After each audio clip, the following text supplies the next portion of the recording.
There is a scrapyard near Edward's station. It is full of rusty old cars and machinery. They are brought there to be broken up. The pieces are loaded into trucks, and Edward pulls them to the steelworks, where they are melted down and used again.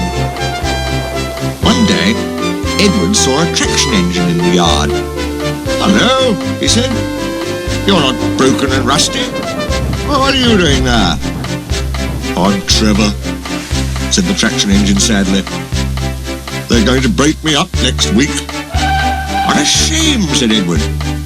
"My driver says I only need some paint, brasso and oil to be as good as new," Trevor went on sadly. "But it's no good. My master doesn't want me. I suppose it's because I'm old-fashioned." Edward snorted indignantly. "People say I'm old-fashioned, but I don't care. The Fat Controller says I'm a useful engine." "My driver says I'm useful too," replied Trevor. "I sometimes feel ill, but I don't give up like these tractors. I struggle on and finish the job.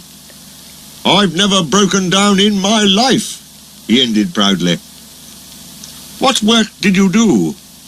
asked Edward kindly. "My master would send us from farm to farm. We threshed the corn, hauled logs, sawed timber, and did lots of other work. We made friends at all the farms, and saw them every year. The children loved to see us come. They followed us in crowds, and watched us all day long. My driver would sometimes give them rides." Trevor shut his eyes, remembering. "I like children," he said simply. "Oh, yes, I like children." "Broken up, what a shame! Broken up, what a shame!" clanked Edward as he went back to work. "I must help Trevor, I must." He thought of the people he knew who liked engines. Edward had lots of friends, but strangely none of them had room for a traction engine at home. It's a shame. It's a shame.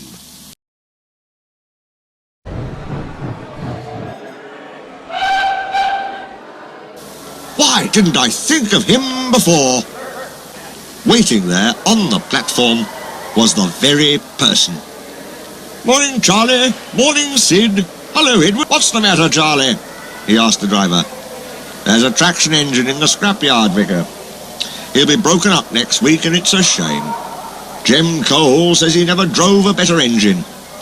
"Do save him, sir. You've got room, sir." "Yes, Edward, I've got room," laughed the vicar. "But I don't need a traction engine. He'll saw wood and give children rides. Do buy him, sir, please." "We'll see," said the vicar, and climbed into the train. Jem Cole came on Saturday afternoon. "The Reverend's coming to see you, Trevor. Maybe he'll buy you." "Do you think he will?" asked Trevor hopefully. "He will when I've lit your fire and cleaned you up," said Jem. When the vicar and his two boys arrived in the evening, Trevor was blowing off steam. He hadn't felt so happy for months. "Watch this, Reverence," called Jem, and Trevor chuffered happily about the yard.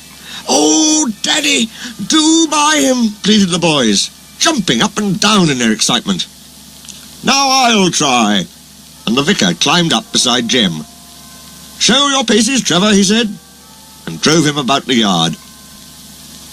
Then he went into the office and came out smiling. "I've got him cheap, Jem, cheap." "Do you hear that, Trevor?" cried Jem. "The Reverend saved you, and you'll live at the vicarage now." Trevor's home in the vicarage orchard is close to the railway, and he sees Edward every day. His paint is spotless, and his brass shines like gold. He saws firewood in winter, and Jem sometimes borrows him when a tractor fails. Trevor likes doing his old jobs, but his happiest day is the church fete. Then, with a long wooden seat bolted to his bunker, he chuffers round the orchard, giving rides to children. Long afterwards you will see him shut his eyes, remembering, "I like children," he whispers happily.